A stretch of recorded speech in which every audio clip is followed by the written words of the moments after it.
Mathematics है वो strong हो जाए, आपका जो अब तक के पुराने पाप है वो आपके सारे के सारे धुल जाए, ये सबसे ज़्यादा इंपॉर्टेंट होता है।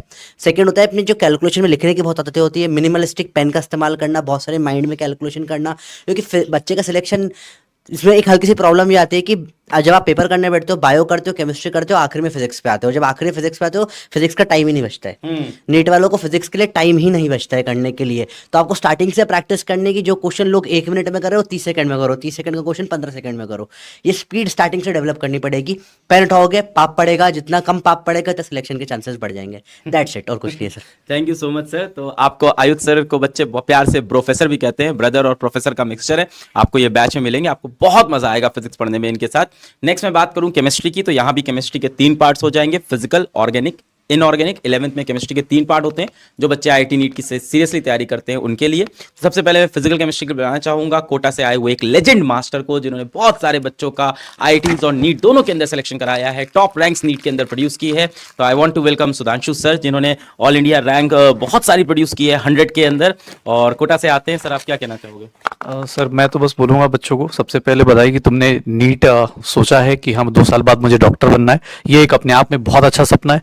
बस शुरुआत जो होती है, थोड़े बम्स आते हैं कि अरे यार 10th से आए हैं, 11th में इतने सारे क्वेश्चंस करने हैं, जितना आप 10th में पूरे न्यूमेरिकल्स करते हो उतना एक चैप्टर मूल कॉन्सेप्ट में हो जाता है। तो इस बम्स को ना थोड़ा सा मेहनत से डटे रहना है। देखो एक नए सफर की शुरुआत हो रही है, तो बस आपको डटे रहना है, मेहनत करना सीखना है। ये नहीं बोलूंगा 100% अभी के अभी मजबूत करते जाओ चैप्टर को, आपको टाइम मिलेगा, 2 साल का सफर है तो आराम से आप कर सकते हो। बस डटे रहना, मेहनत करते रहना और इस सफर को एंजॉय करना। मुझे लगता है सर बच्चे रिजल्ट लेके आएंगे और इस दिन को भी याद रखेंगे कि हाँ सर हमने यहाँ से स्टार्ट किया था। Thank you sir. Thank you so much sir. Sir आपको बैच मिलेंगे और वहां आपको बहुत मजा आएगा, गर्दा उड़ा देंगे हम लोग फिजिकल केमिस्ट्री में।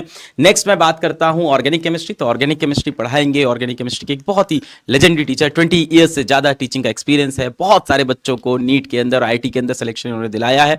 आई want to welcome the legendary teacher of physics Wallah Amit Mahajan sir. Sir over to you, the youngest teacher of physics Wallah. सही बात है, दिल जवान होना चाहिए, उम्र चिकी रखे है ना? नहीं यार, मैं बात करना चाहता हूँ स्पेशली ऑर्गेनिक केमिस्ट्री के बारे में। ऑर्गेनिक केमिस्ट्री को पढ़ने का और पढ़ाने का, दोनों में मानता हूं शायद तीनों में पोर्शन में से सबसे आसान ऑर्गेनिक केमिस्ट्री है। The only factor that makes your organic chemistry strong is consistency. ठीक है, in the words of Sunil Chhetri, है ना, जैसा उन्होंने बोला कि आज बुखार है, मन नहीं कर रहा क्लास लेने का, बट क्लास लेना है। आज घर पे कोई काम है, मन नहीं कर रहा क्लास लेने का, बट क्लास लेना है। घर पे कोई शादी है, बट क्लास लेना है। स्कूल में कोई होमवर्क पड़ा हुआ है, क्लास लेना है। अगर आप सिर्फ अपनी प्रेजेंस मार्क करते हैं क्लास के अंदर, that's it, we don't want anything else. आपसे कोई ऐसा काम करने के लिए नहीं कहा